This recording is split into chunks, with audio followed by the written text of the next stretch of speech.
wabarakatuh.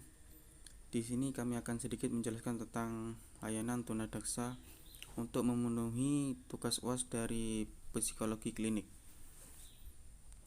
Sebelum lanjut untuk menjelaskan tentang layanan, alangkah baiknya kita harus mengerti tentang pengertian anak tunadaksa dulu. Anak tunadaksa sering disebut dengan istilah anak cacat tubuh, cacat fisik, dan cacat ortopedi. Istilah tunadaksa berasal dari kata tuna yang berarti rugi atau kurang, dan daksa yang berarti tubuh. Tunadaksa adalah anak yang memiliki anggota tubuh tidak sempurna.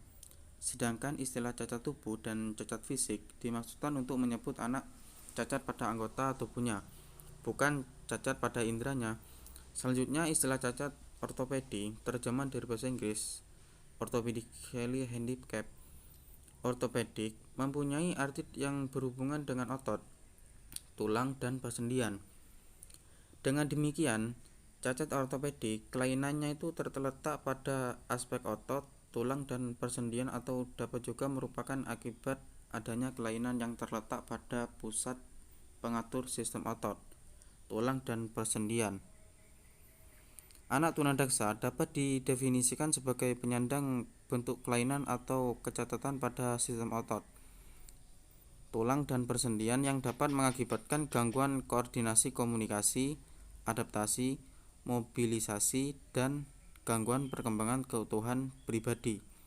Anak penyandang cacat jasmani yang terlihat pada kelainan bentuk tulang, otot, sendi, maupun saraf-sarafnya. Istilah tunadaksa maksudnya itu sama dengan istilah yang berkembang seperti cacat tubuh, tuna tubuh, dan tunaraga atau cacat anggota badan yang lain.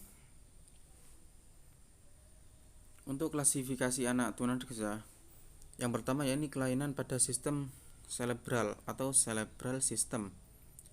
Yang kedua yaitu kelainan pada sistem otot dan rangka atau musculus skeletal system.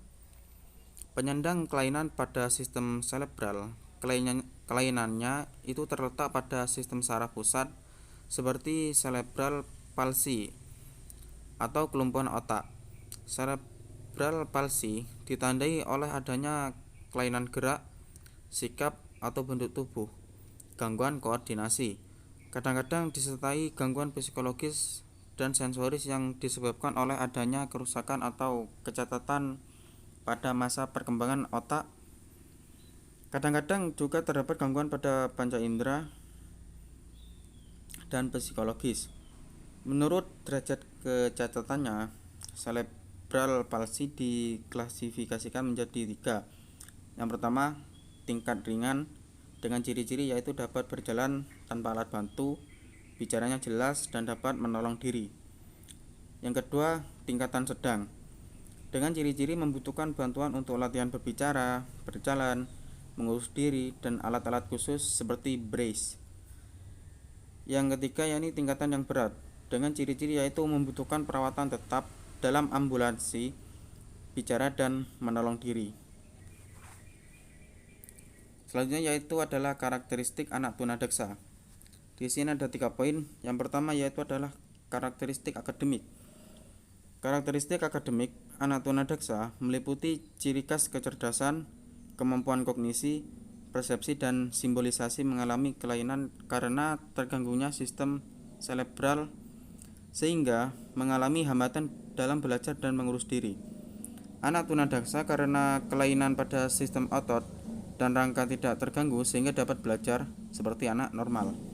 Yang kedua yakni karakteristik sosial atau emosional.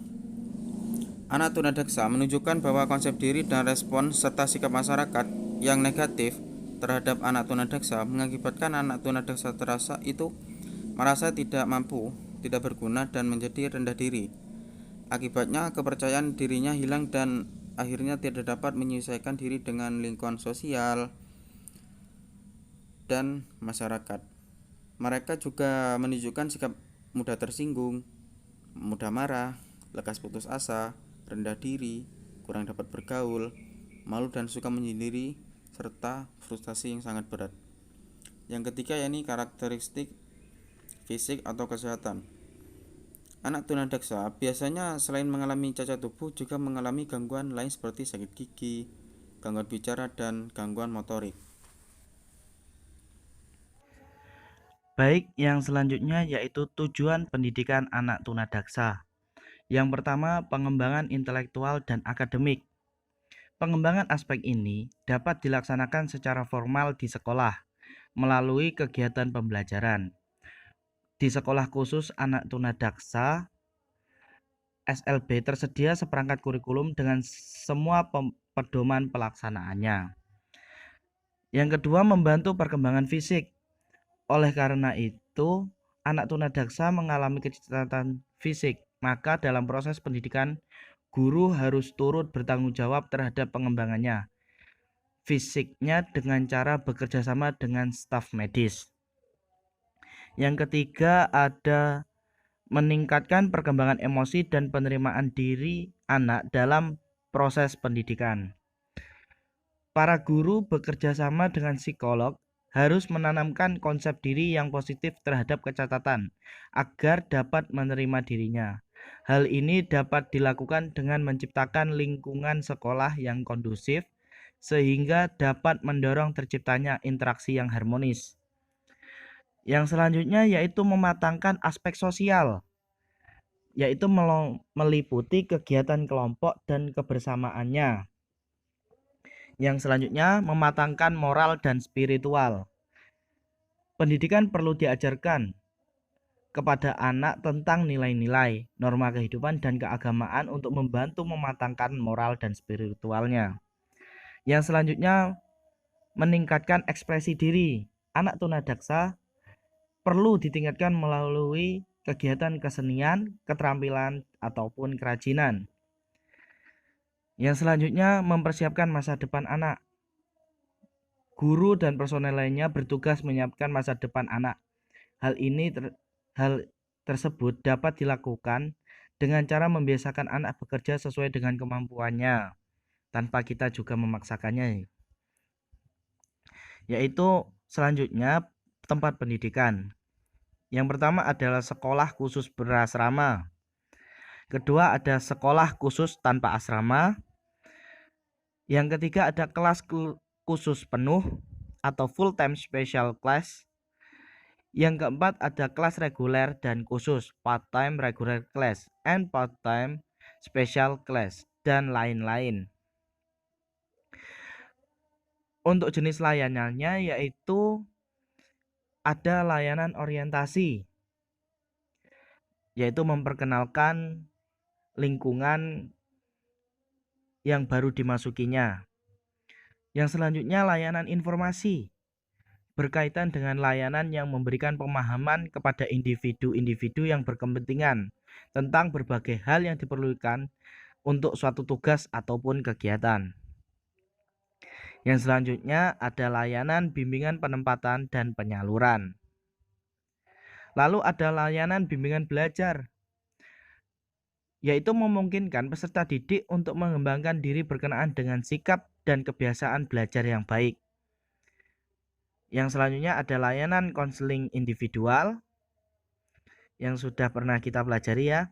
Yang selanjutnya ada layanan bimbingan dan konseling kelompok.